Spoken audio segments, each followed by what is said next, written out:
I lost my kid, but like the humanity that your team, that people on your team, that Dr. Smith, Dr. Jones, whoever it was, showed us through that, always gave, this kid, our kid, he never dreaded these visits.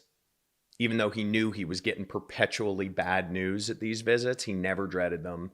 He connected with people. He looked forward to being here. He felt better walking out knowing facts, even if they were bad outcome, because he felt his team was tirelessly working for him.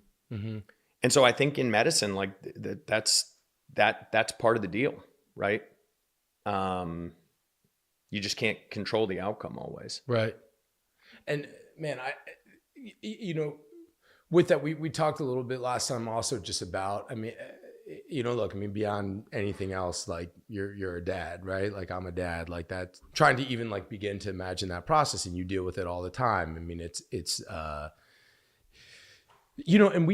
like we've known people in our lives, people that we're really close with who have lost kids. Like, we've lost friends when we were young. And you talked about last time something that really stuck with me, people who sort of can kind of like handle that kind of process the best, for lack of a better word, and you talked about people who like really have a close relationship with God or with religion. They normally can sort of like deal with that process better. Can you just speak a little bit more to like sort of, folks who have suffered losses like that, and things that maybe an example of something that you've just been really in awe of, or you really admired the way that somebody handled it? And can you also, I don't know, for folks that might be facing it or folks that are going through it, something that sort of things you got to beware, or things that go the other way? I'm not sure I have any kind of brilliant wisdom for coping mechanisms. A lot of folks have a hard time connecting to something bigger purposes, whatever it may be, right? It's, our sort of faith in institutions is less. Our faith in religion a lot of times is less. And I do find that families and people who kind of can see the world with a bit of perspective in terms of purpose tend to find a little bit more peace after this, after losing somebody. I think there is an unimaginable loss for all these folks, and you can't make the loss less. It's not that the loss becomes less, but I do think folks who are able to see, whether it's, religion is an easy one, but there are others. And I find that people, there's a kid who was sort of a diehard baseball player who passed away.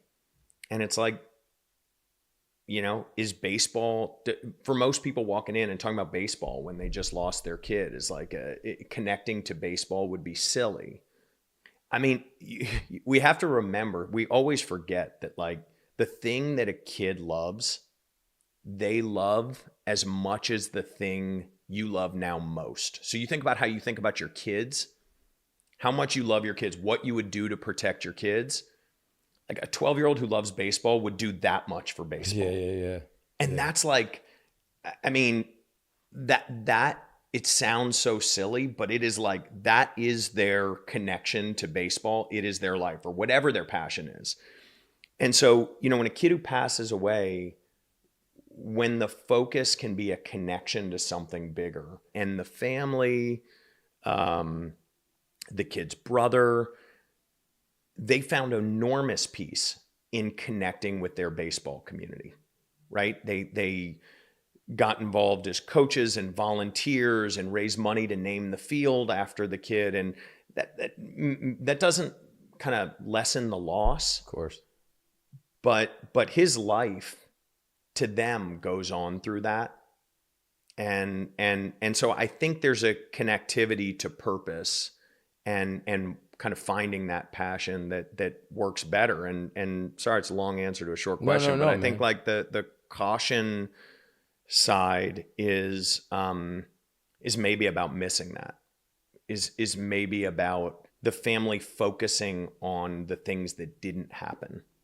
The kid didn't get to do this. They didn't get to graduate high school. They didn't get to go to a prom. And there are granular things we all spend so much time thinking like for our kids. Of despair. It's endless cycle. Yeah. And look, it's truly the worst thing that can happen. It's inevitable, yeah, right? Because you're going to stay close with your kids' friends. You're going to watch them get driver's license. You're going to watch them graduate. You're going to watch them go to college, find spouses, have kids. At each phase, there's no question there's a part of you that's like, why didn't my kid get that? Why didn't my kid get that? That just is endless.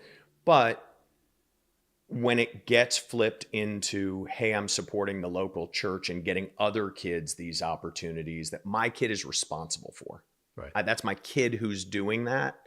I think they live on. They live on and you through I mean, that's a really beautiful way of saying, like, through purpose. I mean, I've told you a little bit about, like, you know, that family that we've gotten real close with on